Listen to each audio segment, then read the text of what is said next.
प्यारे बच्चों, आज के वीडियो लेक्चर में हम लोग एक महत्वपूर्ण यूनिट शुरू करेंगे जो JEE NEET board point of view से बड़ा ही महत्वपूर्ण है। हर वर्ष इससे क्वेश्चंस पूछे जाते हैं। उसका नाम है aldehydes, ketones and carboxylic acid. सबसे पहले इस चैप्टर में एल्डिहाइड्स के, कीटोन्स के, कार्बोक्सिलिक एसिड, इसको कार्बोजाइलिक एसिड भी बोला जाता है, के टाइप्स, इंट्रोडक्शन और नोमेनक्लेचर का अध्ययन करेंगे। इसके बाद पुनः आपको रिएक्शन मैकेनिज्म बताकर बनाने की विधि, physical property, chemical properties, uses बता करके आपको प्रॉब्लम करवाया जाएगा।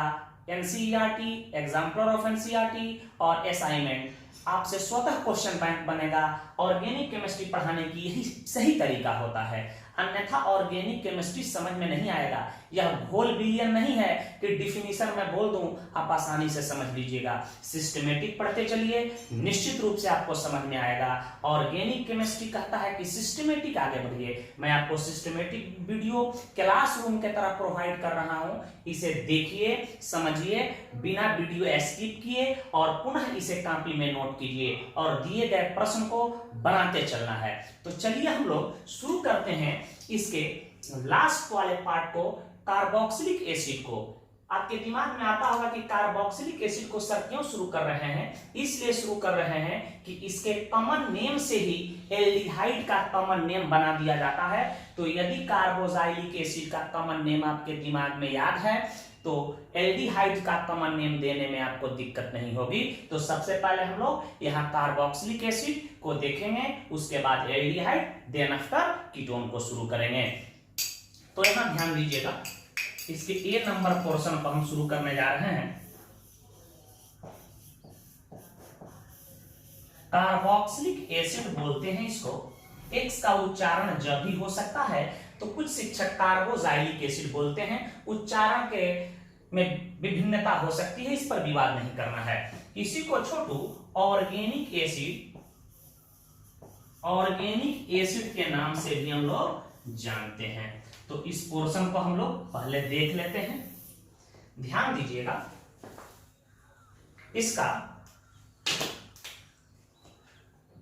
फंक्शनल ग्रुप आप सबको पता है, C double bond O H होता है। इसी को हम लोग कार्बोजाइल ग्रुप कहते हैं, कार्बोजाइल ग्रुप। देखिए ये कार्बोजाइल ग्रुप कैसे बन जाता है, यहां ध्यान दीजिएगा। देखिए यह C डबल बॉन्ड OH बनता कैसे है, यह कार्बोनिल ग्रुप से आप प्लस हाइड्रोक्सिल ग्रुप से मिलकर बना है। इसी कीटोन ग्रुप को हम लोग कार्बोनिल ग्रुप कहते हैं और इस OH ग्रुप को हम लोग HYDROXYL हाइड्रोक्सिल ग्रुप कहते हैं। इसके कार्बो वर्ड को मैंने ले लिया और इसके XYL को ले लिया, तो इसका नाम आ गया कार्बोजाइल, कार्बोजाइल ग्रुप। तो इसका नाम कार्बोजाइल ग्रुप कैसे पड़ा, स्पष्ट हो गए होंगे, क्योंकि यह कार्बोजाइल ग्रुप कार्बोनिल ग्रुप और OH ग्रुप से मिलकर बना है। तो इसके कार्बो वर्ड को और इसके जाइल वर्ड को मैंने ले लिया तो कार्बोजाइल बना। बात समझ चुके होंगे। दूसरी बात इससे संबंधित मैं बता दूं, इसका सफिक्स आपको बताया जा चुका है, ओइक एसिड होता है, ओइक एसिड होता है। इसके लिए स्पेशल सफिक्स का भी प्रयोग किया जाता है जब कार्बन के चेन में COOH ग्रुप की संख्या 3 या 3 से अधिक हो जाए या साइक्लिक रिंग से जुड़ जाए, तो इसके लिए स्पेशल सफिक्स हम लोग कार्बोजाइलिक एसिड का भी प्रयोग करते हैं। तो इन दोनों का प्रयोग कहां होता है, कब होता है, हम लोग नोमेनक्लेचर में देख लेंगे।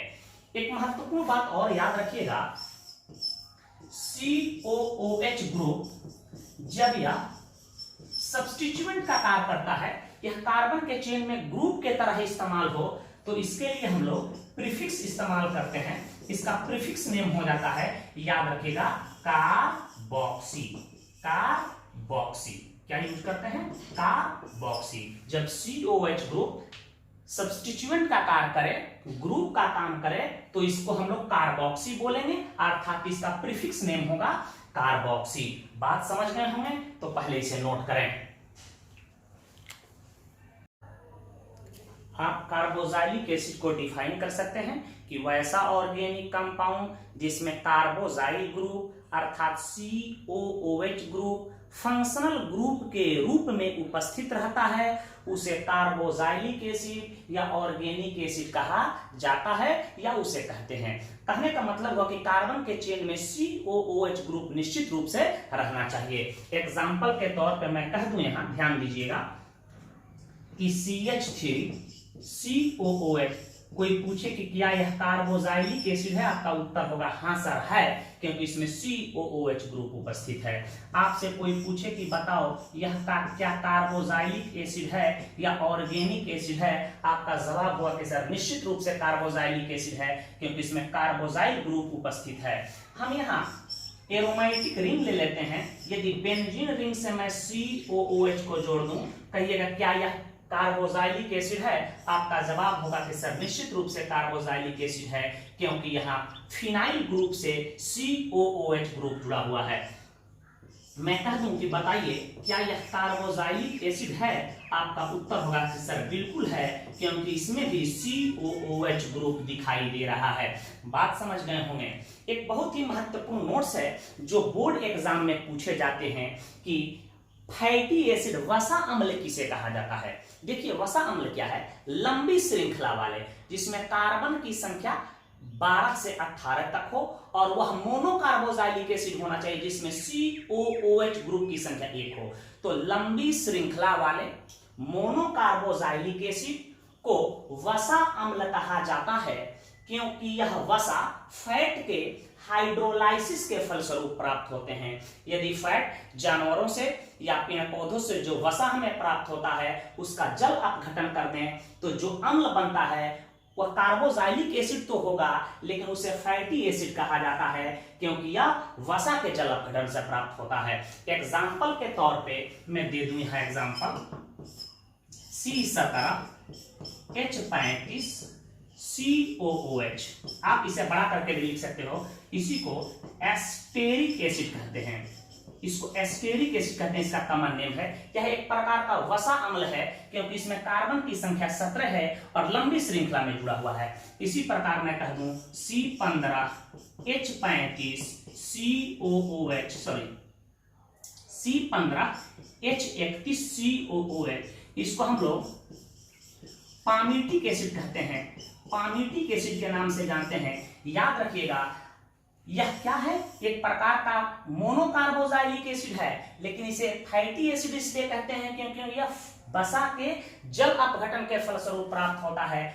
और याद रखिएगा एक बात, इसका प्रयोग हम लोग साबुन बनाने में करते हैं, used for making SOAP soaps. इसका प्रयोग साबुन बनाने में हम लोग करते हैं। मैट्रिक में पढ़ के आए हैं कि साबुन कैसे बनता है, सोडियम एस्टीरेट, सोडियम पामीटेट, पोटेशियम एस्टीरेट, पोटेशियम पामीटेट आप पढ़े होंगे। तो इनका प्रयोग हम लोग साबुन बनाने में करते हैं, तो इसे नोट कर लें। चलिए अब हम लोग कार्बोजाइलिक एसिड के क्लासिफिकेशन को देख लें। क्लासिफिकेशन ऑफ कार्बोजाइलिक एसिड का हिंदी होता है कार्बोक्सिलिक एसिड का वर्गीकरण। इनको कितने वर्गों में बांटा जाता है, तो इन्हें हम लोग मुख्यतः दो रूपों में विभाजित कर सकते हैं। पहला को कहेंगे एलिफैटिक कार्बोजाइलिक एसिड्स और दूसरा को कहेंगे एरोमेटिक कार्बोजाइलिक एसिड्स। यहां ध्यान दीजिएगा, एलिफैटिक की पहचान क्या है, ओपन चेन दिखाई देना चाहिए, कार्बन का खुला हुआ chain, open chain of carbon plus उसमें COOH ग्रुप दिखाई देना चाहिए, यह इसका पहचान है। इसका structural formula, general structural formula ऐसे हो सकता है RC≡OH, जहां R क्या है, एल्काइल ग्रुप या H एटम हो सकता है। एग्जाम्पल के तौर पे यहां आप समझ लीजिएगा, यहां कोई हाइड्रोजन एटम को मैं पुट कर दूं C≡OH, पता चला कि यह प्रकार का एलिफैटिक कार्बोजाइलिक एसिड है। CH3 C double bond OH, यह भी एक प्रकार का एलिफैटिक कार्बोक्सिलिक एसिड है। कार्बन का चेन खुला होना चाहिए और COH दिखाई देना चाहिए। आपसे कोई पूछ दे यह कैसा है, आपका जवाब होगा कि यह भी एलिफैटिक कार्बोक्सिलिक एसिड है। इसमें दो दो COOH ग्रुप दिखाई दे रहे हैं। एरोमेटिक कार्बोक्सिलिक एसिड क्या है, ध्यान दीजिएगा। इसका पहचान है कि इसमें एरोमेटिक रिंग दिखाई देना चाहिए, एरोमेटिक रिंग दिखाई देना चाहिए, अब प्लस इसमें COOH होना चाहिए। एरोमेटिक रिंग समझना है, बेंजीन रिंग होना चाहिए। अभी आप एरोमेटिक रिंग के बारे में आगे डिस्कस करेंगे। अभी याद रखना है कि बेंजीन रिंग दिखाई दे और COH होना चाहिए। दूसरा, इसका जनरल स्ट्रक्चरल फॉर्मूला याद रखिएगा, AR C double bond OH होना चाहिए। कोई पूछे कि AR क्या है, तो एराइल ग्रुप है, एराइल ग्रुप। आपको हम एक एराइल ग्रुप पढ़ा चुके हैं, फिनाइल एक एराइल ग्रुप है। एग्जांपल के तौर पे मैं दे दूं, यहां देखो तो एक एरोमेटिक रिंग बना दूं और इससे मैं COOH जोड़ दूं। कोई पूछे कि क्या यह है एरोमेटिक कार्बोक्सिलिक एसिड, तो आपका जवाब होगा निश्चित रूप से होगा, क्योंकि COH ग्रुप और एरोमेटिक रिंग है। यहां मैं कह दूं बेटा ध्यान देना, COOH और मैं कह दूं COOH, यह कैसा एसिड होगा, यह भी एरोमेटिक एसिड होगा, क्योंकि इसमें भी बेंजीन रिंग, एरोमेटिक रिंग और COH ग्रुप हैं। इसे फर्दर हम लोग monocarboxylic acid, di carboxylic acid, tri carboxylic acid, polycarboxylic acid में डिवाइड कर सकते हैं नंबर ऑफ COOH ग्रुप के आधार पे। तो एरोमेटिक कार्बोक्सिलिक एसिड हो या एलिफैटिक कार्बोक्सिलिक एसिड हो, यह मोनो, डाई, ट्राई, पॉलीकार्बोक्सिलिक एसिड में फर्दर डिवाइड हो सकते हैं। तो पहले इसे नोट कर लें, उसे बता रहे हैं।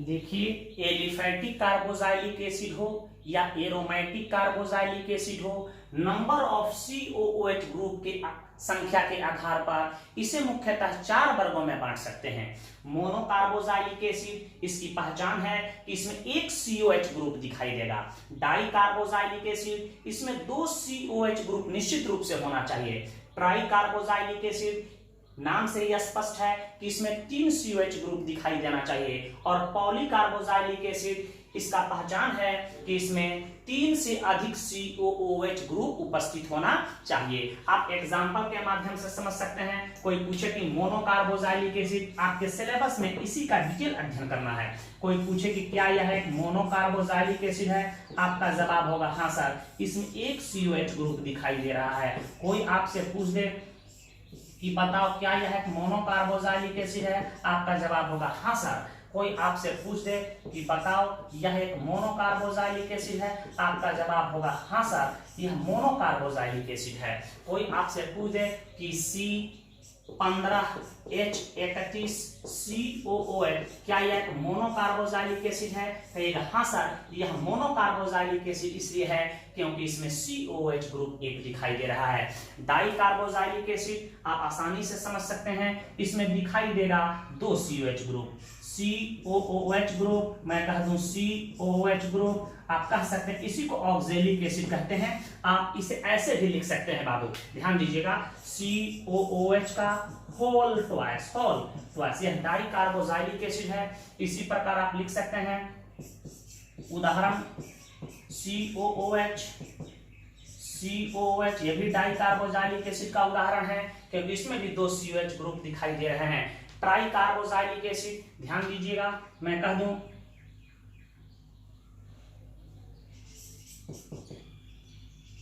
CH2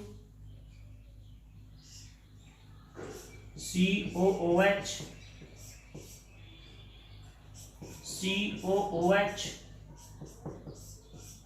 CH2 COOH।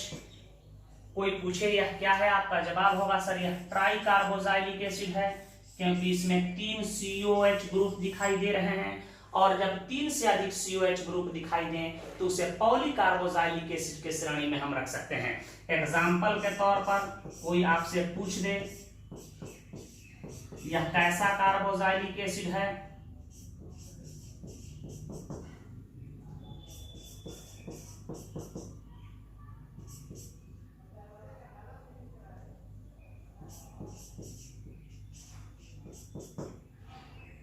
तो आपका जवाब होगा कि यह पॉलीकार्बोक्सिलिक एसिड है, क्योंकि इसमें COH ग्रुप की संख्या 1 2 3 4 दिखाई दे रहे हैं। तो आप इसे समझ गए होंगे, इसे नोट कर लें। मैं कार्बोक्सिलिक एसिड का नाम कैसे लिखा जाता है अब बताएंगे।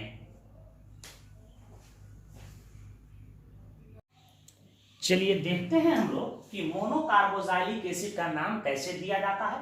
इसका जनरल स्ट्रक्चरल फार्मूला RCOOH होगा। यहाँ R एल्काइल ग्रुप है, एल्काइल ग्रुप के जगह पर हाइड्रोजन एटम को भी हम रख सकते हैं।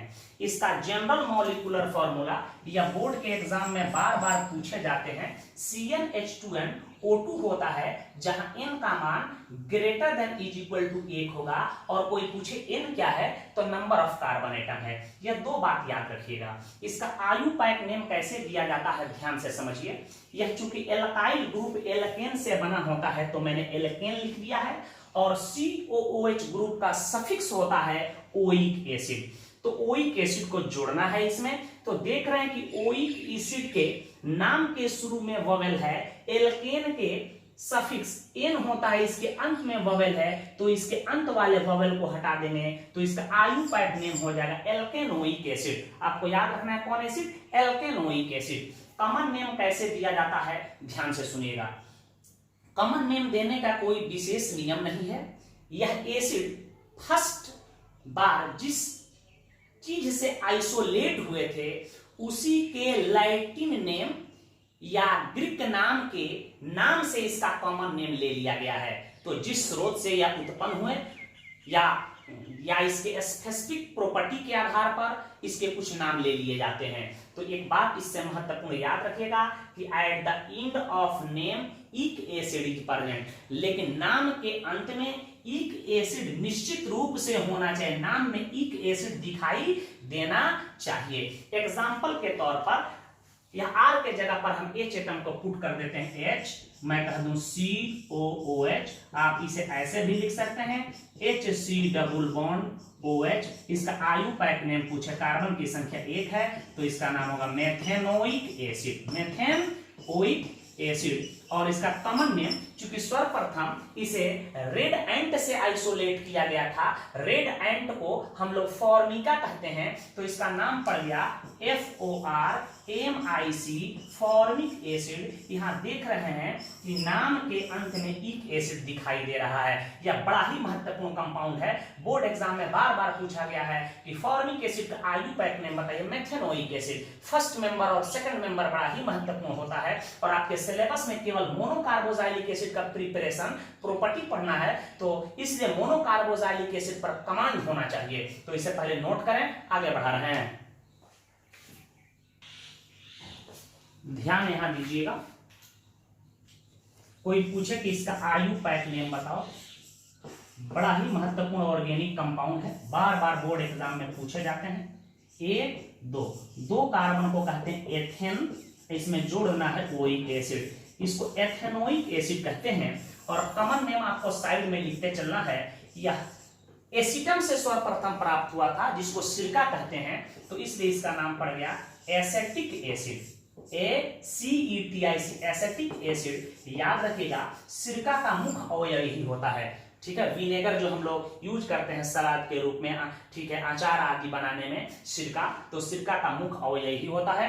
5 से 10% एसेटिक अम्ल के जलीय विलयन को सिरका कहा जाता है, जो बिहार बोर्ड में अभी पूछा था, ठीक है। यहां ध्यान दीजिएगा, मैं कहूं कि CH3 CH2 COOH, इसका आयुपैक नेम 1 2 3, आसानी से आयुपैक नेम लिख सकते हो, प्रोपेनोइक एसिड, प्रोपेनोइक एसिड। और इसका कॉमन नेम याद रखिएगा प्रोपायोनिक एसिड, प्रोपायोनिक एसिड। यहां भी आप देख रहे हैं कि नाम के अंत में इक एसिड है, नाम के अंत में इक एसिड है। कम से कम 5-6 कार्बन वाले कार्बोक्सिलिक एसिड का कॉमन नेम आपको याद होना चाहिए। इसी प्रकार मैं कह दूं कि CH3, मैं कह दूं CH2, मैं कह दूं CH2, मैं कह दूं COOH, इसका आयुपैक नेम हमेशा गिनती यहीं से करेंगे, क्योंकि दुनिया का सबसे सीनियर फंक्शनल ग्रुप है 1 2 3 4। इसका नाम होगा ब्यूटेनोइक एसिड, ब्यूटेनोइक एसिड। और इसी का कॉमन नेम होता है ब्यूटायरिक एसिड। सर्वप्रथम यह रेंसिड बटर से प्राप्त हुआ था, इसलिए इसका नाम पड़ा ब्यूटायरिक एसिड। इसी प्रकार मैं कह दूं CH3 CH2 CH2 CH2 COOH 1 2 3 4 5, इसका नाम होगा पेंटेनोइक एसिड, और इसी को हम लोग वैलेरिक एसिड कहते हैं। वैलेरिक एसिड कहते हैं, इसे नोट करें। कुछ और एग्जांपल यहां ध्यान दीजिएगा।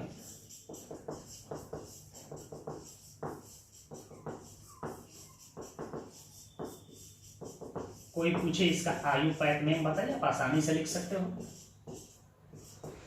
6 कार्बन है तो हेक्सेनोइक एसिड, और पूरे दुनिया में इसी का कॉमन नेम होता है कैप्रोइक एसिड। यहां देख रहे हैं नाम के अंत में ईक एसिड होना चाहिए, निश्चित रूप से ईक एसिड होता है। तो कम से कम आपको 6 कार्बन तक मोनोकार्बोक्सिलिक एसिड का कॉमन नेम याद होना चाहिए। आप इसे खेल खेल में रट लें। 1 कार्बन वाले को फॉर्मिक एसिड, 2 कार्बन वाले को एसेटिक एसिड, 3 वाले को प्रोपायोनिक एसिड, 4 वाले को ब्यूटायरिक एसिड, 5 वाले को वैलेरिक एसिड, 6 वाले को कैप्रोइक एसिड। यदि कार्बन की संख्या पूरी एसिड में 5 दिखाई दे दे और वह मोनोकार्बोक्सिलिक एसिड हो तो उसको हम लोग वैलेरिक कह देंगे। बात क्लियर है? अब देखिए हम कुछ ब्रांच में एग्जांपल ले रहे हैं। यहां आपसे कोई पूछे कि इसका कॉमन नेम और आयुपैक नेम दोनों आप बताइए। थोड़ा ध्यान दीजिएगा। यहाँ 1 2 3, इसका नाम होगा two methyl propanoic acid. Two methyl propanoic acid. देखिए अब इसका कॉमन नेम कैसे देते हैं, थोड़ा यहां गौर से ध्यान दीजिएगा।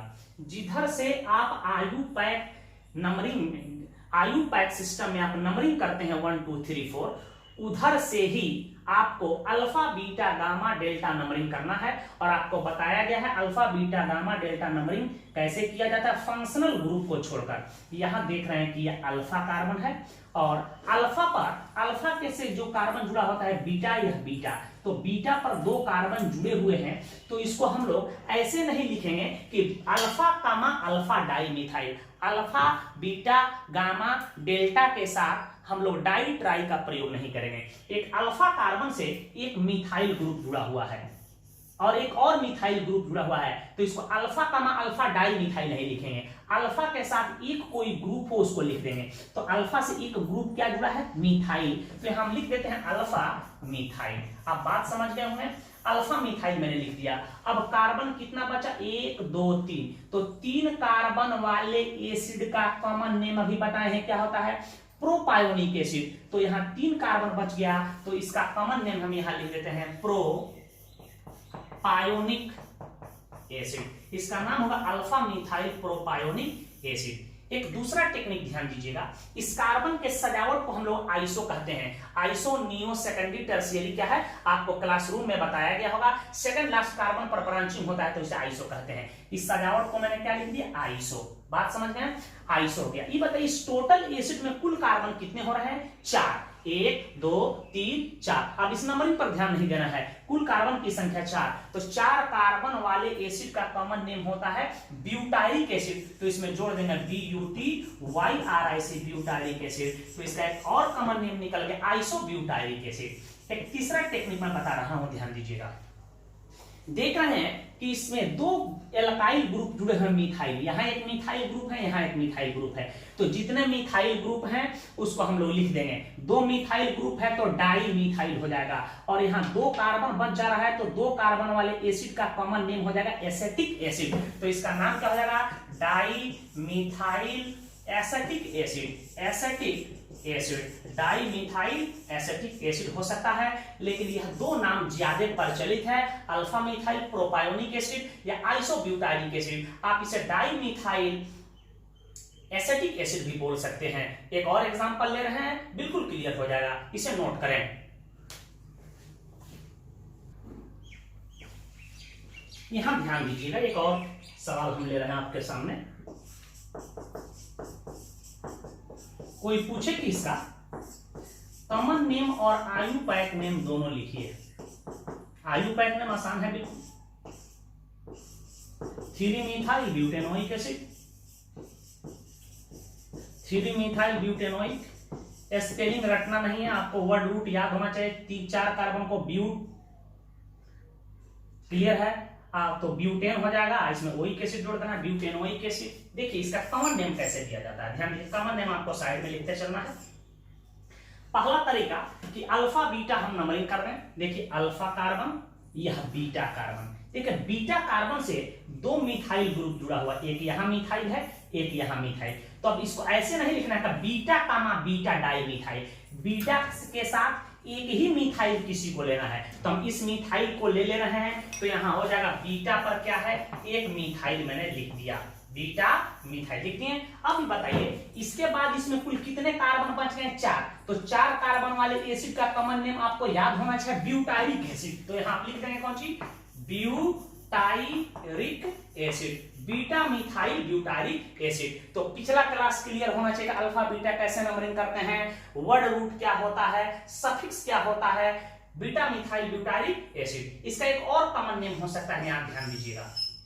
कार्बन के इस सजावट को हम लोग छोटू कहते हैं आइसो, आइसो लिखती हैं। और कार्बन की कुल संख्या इसमें कितनी हो रही है, 5, 1 2 3 4 और 1 5। हमेशा याद रखें कॉमन नेम जब लिख रहे हैं तो नंबरिंग पर ध्यान नहीं जाना चाहिए आपका। तो 5 कार्बन वाले एसिड का कॉमन नेम होता है वैलेरिक एसिड, VALERIC, वैलेरिक एसिड। इसका नाम हो सकता है आइसो वैलेरिक एसिड। इसका एक तीसरा नाम भी संभव है, इसमें एल्काइल ग्रुप अर्थात कितने मिथाइल दिखाई दे रहे हैं, एक मिथाइल यहाँ है, एक मिथाइल यहाँ है, तो डाई मिथाइल हो जाएगा।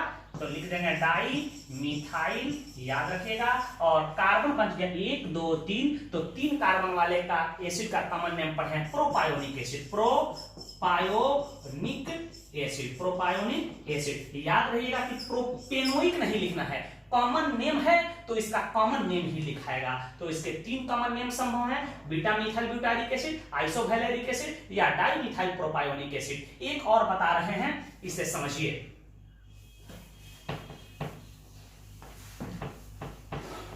आपसे कोई पूछे कि इस कार्बोजाइलिक एसिड का आयुपैक नेम और कॉमन नेम दोनों बताइए। आयुपैक नेम आसान है, 1 2 3, 2 डाई मिथाइल, पैरेंट चेन में कार्बन है 3, तो प्रोपेनोइक एसिड हो जाएगा। कॉमन नेम कैसे देंगे ध्यान दीजिएगा। देखिए यदि हम अल्फा बीटा कर रहे हैं तो ये अल्फा हो जाएगा।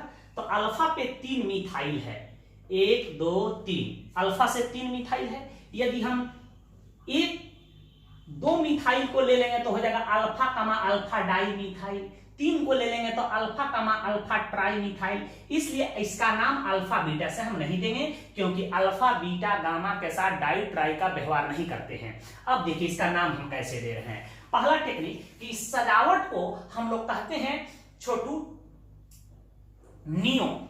सेकंड लास्ट कार्बन पर जब ऊपर और नीचे ब्रांचिंग हो तो उसको हम लोग कहते हैं नियो। तो इसे स्टाइल को लिखेंगे नियो, किसी को एतराज। और कार्बन की कुल संख्या कितनी है इसमें देख लें, 1 2 3 4 5, 5 कार्बन वाले एसिड का नाम होता है वैलेरिक एसिड, तो इसका नाम होगा नियो वैलेरिक एसिड, नियो वैलेरिक एसिड। इसका एक दूसरा नाम भी संभव है, इसमें मिथाइल कितने दिखाई दे रहे, 1 2 3, टराई मिथाइल, और 2 कार्बन बच गया तो 2 कार्बन वाले का कॉमन नेम होता है एसिटिक एसिड, तो नाम हो जाएगा try methyl ACETIC, acetic acid. और इसका नाम अल्फा बीटा गामा के थ्रू हम नहीं लिख सकते हैं, तो इसके आधार पर हम कुछ सवाल दे रहे हैं, उसका कॉमन नेम और आयुपैक नेम आपको लिख के लाना है, तो इसे नोट कर लें।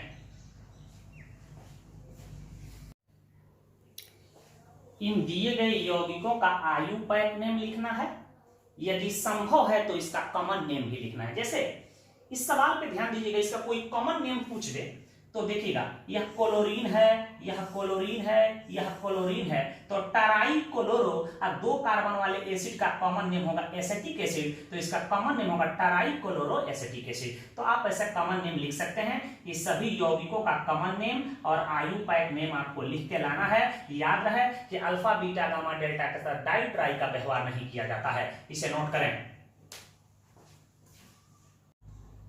देखिए डाई कार्बोक्सिलिक एसिड का कॉमन नेम और आयुपैक नेम कैसे दिया जाता है, यह बड़ा ही महत्वपूर्ण है। इससे 2 बार बिहार बोर्ड में मल्टीपल चॉइस क्वेश्चन और शॉर्ट क्वेश्चन पूछे गए हैं, जबकि आपके सिलेबस में केवल मोनोकार्बोक्सिलिक एसिड पढ़ना है। देखिए इसका आयुपैक नेम कैसे देंगे, इसका आयुपैक नेम होगा alkane x y dioic acid. Alkane का ई नहीं हटेगा क्योंकि यहाँ डी आया है, या इसी को लिख सकते हैं x y alkane dioic acid. कोई पूछे एक्स और वाई क्या है तो COOH ग्रुप की पोजीशन है। हमेशा नंबरिंग COH ग्रुप से ही करना है क्योंकि दुनिया का सबसे सीनियर फंक्शनल ग्रुप है, याद रखिएगा। कॉमन नेम देने की कोई विशेष नियम है, इसके स्पेसिफिक प्रॉपर्टी या स्रोत के आधार पर इसका कॉमन नेम दिया गया है। और एक इसमें एक बात छुपा हुआ रहता है कि इसके नाम के अंत में इसमें ईक एसिड निश्चित रूप से होना चाहिए। तो कॉमन नेम के नाम के अंत में ईक एसिड निश्चित रूप से होता है। इसका ट्रिक मैं बता देता हूं, आप इसे रट जाइएगा। कम से कम 6 कार्बन वाले डाई कार्बोक्सिलिक एसिड का कॉमन नेम आपको याद होना चाहिए क्योंकि यह बड़ा ही प्रचलित और मशहूर है। तो इसे आप नोट करें, हम आपको बता रहे हैं।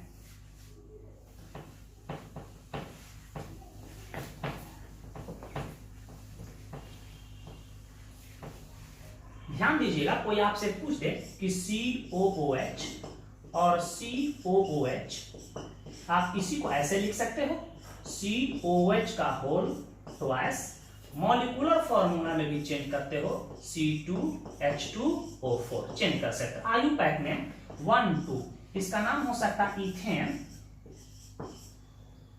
1,2 डाइओइक एसिड, डाइओइक एसिड, या आप सिंपली इसे लिख सकते ethane dioic acid, ethane dioic acid. पूरे दुनिया में इसी का कॉमन नेम है ऑक्जेलिक एसिड। कच्चे टमाटर में ऑक्जेलिक एसिड पाया जाता है जिसके कारण वह खट्टा होता है। तो याद रखिएगा 2 कार्बन वाले डाई कार्बोक्सिलिक एसिड का कॉमन नेम होता है ऑक्जेलिक एसिड। इसी प्रकार मैं कह दूं COOH, CH2, COOH, इसका आयुपैक नेम आपसे कोई पूछे तो आप आसानी से बता सकते हो 1, 2, 3, इसका नाम हो जाएगा प्रोपेन 1,3 डाइओइक एसिड। आप इसे ऐसे भी लिख सकते हो 1,3 प्रोपेन डाइओइक एसिड। और पूरे दुनिया में इसी को हम लोग मैलोनिक एसिड कहते हैं, MALO, मैलोनिक एसिड। देख रहे हैं कि इसके नाम के अंत में ईक एसिड दिखाई दे रहा है। तो 3 कार्बन वाले डाई कार्बोक्सिलिक एसिड का कॉमन नेम हुआ मैलोनिक एसिड। बात समझ गए होंगे, यहां ध्यान दीजिएगा।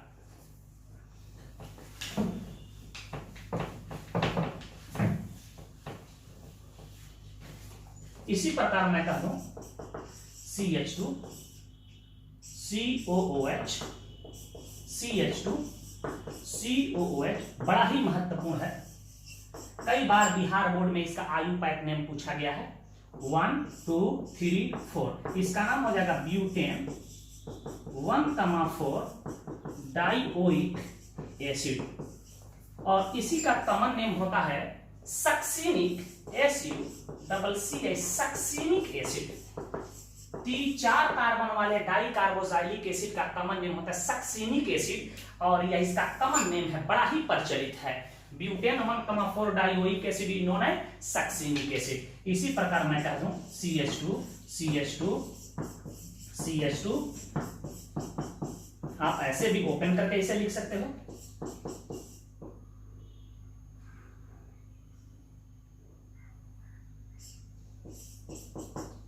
वन, 2, 3, 4, 5, इसका नाम हो जाएगा पेंटेन 1,5 डाइओइक एसिड।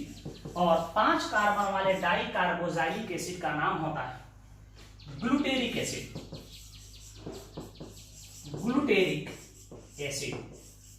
2 कार्बन वाले का ऑक्जेलिक, 3 वाले का मैलोनिक, 4 वाले का सक्सिनिक, 5 वाले का होता है ग्लूटेरिक एसिड। 6 वाले का बड़ा ही महत्वपूर्ण है, इससे नाइलन बनाया जाता है, याद रखिएगा, COOH, मैं कह दूं CH2 का होल 4 यही कह दूं COOH, आप इसे बड़ा कर लीजिएगा तो इसका आयु पाइप नेम कोई पूछेगा 1 8 4 5 ये 6 हो जाएगा। अरे 1 कार्बन, अच्छा 5 कार्बन, 1 6 कार्बन, इसे बड़ा कर सकते हैं। इसका नाम क्या हो जाएगा, hexane 1,6 dioic acid. Hexane 1,6 dioic acid. आपको समझने में दिक्कत है तो आप इसे ऐसे बड़ा करके लिख सकते हैं, CH2 CH2 CH2 CH2 COOH, आप ऐसे लिख सकते हो। इसी को कहते हैं हेक्सेन 1,6 डाइओइक एसिड, और पूरे दुनिया में इसी का कॉमन नेम है एडिपिक एसिड। एडिपिक एसिड, याद रखिएगा। नाइलन एक रेशा है, फाइबर, आपको आगे पॉलीमर्स चैप्टर में पढ़ाएंगे, उसको बनाने में इसका बड़ा ही प्रयोग है। नाइलन 6 जो हम लोग पढ़ेंगे वह एडीपी एसिड और हेक्सामिथाइलिन डाइएमीन का संघनन बहुलक होता है। तो एडीपी एसिड नाइलन 6 बनाने में उसका प्रयोग होता है, तो बड़ा ही महत्वपूर्ण एसिड है। तो 6 कार्बन वाले एसिड का नाम होगा हमारा एडीपी एसिड, इसे भी नोट करें। एक और महत्वपूर्ण एसिड ध्यान दीजिएगा,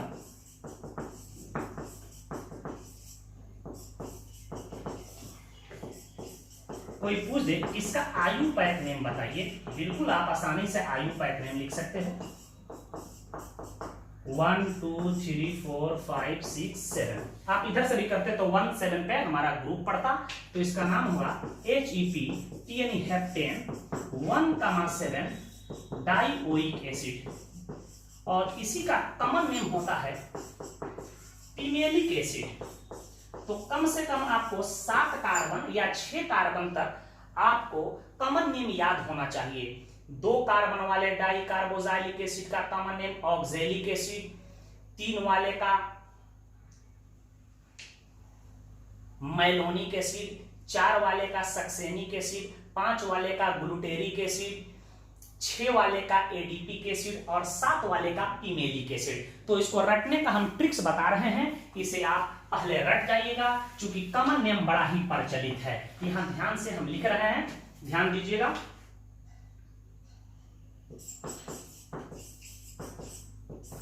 JH ट्रिक्स, जरा हटके ट्रिक्स याद रखिएगा। OXALIC ऑक्जेलिक एसिड, यहां मैं लिख देता हूं मैलोनिक एसिड,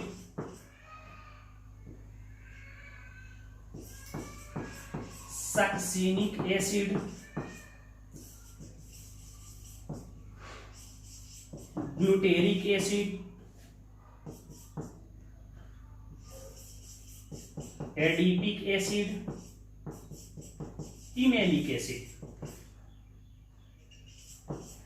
2 कार्बन वाले डाई कार्बोजाइलिक एसिड को कहते हैं ऑक्जेलिक, 3 वाले को मैलोनिक, 4 वाले को सक्सिनिक, 5 वाले को ग्लूटेरिक, 6 वाले को एडीपिक, 7 वाले को पिमेलिक एसिड। देखिए अब इसे रटते कैसे हैं, कहेंगे ओ मेरे सनम, ओ मेरे सनम, घर आजा तू परदेश से, घर आजा तू परदेश से, परदेश से। ओ का मतलब हुआ ऑक्जेलिक एसिड, मेरे माने मैलोनिक एसिड, सनम का मतलब सक्सिनिक एसिड, घर माने ग्लूटेरिक एसिड, आजा का मतलब एडीपिक एसिड, परदेश का मतलब पिमेलिक एसिड। यह क्रम याद रखने का तरीका है, ओ मेरे सनम घर आजा तू परदेश से। मान लिया कोई परदेश है, आप ऐसे भी बोल सकते हो, ओ मेरे सनम घर आजा तू एरोप्लेन से, बोल सकते हो। आप इसे अंग्रेजी में याद करना चाहते हैं तो आप इसे अंग्रेजी में ऐसे याद कर जाएंगे। कम से कम इसका नाम आपको याद होना चाहिए, oh my students, oh my students go and play। O का मतलब ऑक्जेलिक एसिड, माई का मतलब मैलोनिक एसिड, स्टूडेंट का यहाँ मतलब S फॉर सक्सिनिक एसिड, गो का मतलब G for glutaric acid, A का मतलब एडीपिक एसिड, प्ले का मतलब P फॉर पिनेलिक एसिड। तो इसे रट जाइएगा, oh my students go and play, या हिंदी में रटना हो तो ओ मेरे सनम घर आ जा तू परदेश से। कम से कम यह 7 कार्बन वाले डाई कार्बोक्सिलिक एसिड का कॉमन नेम आपको याद होना चाहिए, और कम से कम 6 कार्बन वाले मोनोकार्बोक्सिलिक एसिड का कॉमन नेम आपको याद होना चाहिए। इसे नोट कर लें। 1-2 प्रश्न हम आपको बता रहे हैं। नेक्स्ट वीडियो लेक्चर में हम लोग पॉलीफंक्शनल कंपाउंड का आयुपाक नेम देखेंगे। डबल बॉन्ड COH ग्रुप हो तो उसका नाम कैसे लिखा जाता है। मोर देन एक से अधिक फंक्शनल ग्रुप कार्बन के चेन में आ जाए तो क्या करते हैं। और जब हम लोग एरोमेटिक कंपाउंड शुरू करेंगे वहां एरोमेटिक कार्बोक्सिलिक एसिड का नामकरण का अध्ययन देखेंगे, क्योंकि उसका नाम लिखने की तौर तरीका, उसकी प्रॉपर्टी कुछ भिन्न होती है। तो एक जगह हम लोग एरोमेटिक कंपाउंड को देख लेंगे। ठीक है, साइक्लिक कंपाउंड का नाम कैसे लिखा जाता है हम लोग नेक्स्ट वीडियो लेक्चर में देखेंगे, तो पहले इसे नोट कर लें। आपसे कोई पूछे कि इसका आयुपाक नेम आप बताइए, ध्यान दीजिएगा थोड़ा सा, और कॉमन नेम भी दीजिए। बिल्कुल आप लिख सकते हैं। 1 2 3 4 देख रहे हैं, ग्रुप की पोजीशन 1-4 पे इधर से भी करते हैं 1-4, तब ग्रुप की पोजीशन समान हो तो इस सब्स्टिट्यूएंट को 2 नंबर मिलना चाहिए। 2 मेथाइल और 4 कार्बन है तो लिख सकते हैं ब्यूटेन।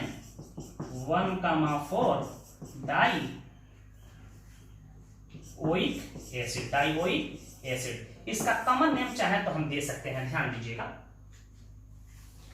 जिधर से आयुपाक में आप नंबरिंग किए हैं उधर से अल्फा रेड कलर से कर देते हैं, कंफ्यूजन नहीं हो। अल्फा पे है मिथाइल तो लिख सकते हैं अल्फा मिथाइल, लिख दिए। और ये बताइए ब्यूटेन 1,4 डाइओइक एसिड या 4 कार्बन वाले डाई कार्बोक्सिलिक एसिड का कॉमन नेम पढ़े हैं सक्सिनिक एसिड, तो alpha methyl SUCCINIC succinic acid इसका कॉमन नेम आप लिख सकते हैं। ठीक है, तो आपसे कॉमन नेम नहीं पूछा जाता है, फिर भी कॉमन नेम कैसे दिया जाता है टेक्निक दिमाग में होना चाहिए। यह नाम आप घर लिख के अभ्यास कीजिएगा, मैं आपको दे रहा हूं। इसका आयुपाक नेम आपको लिखना है।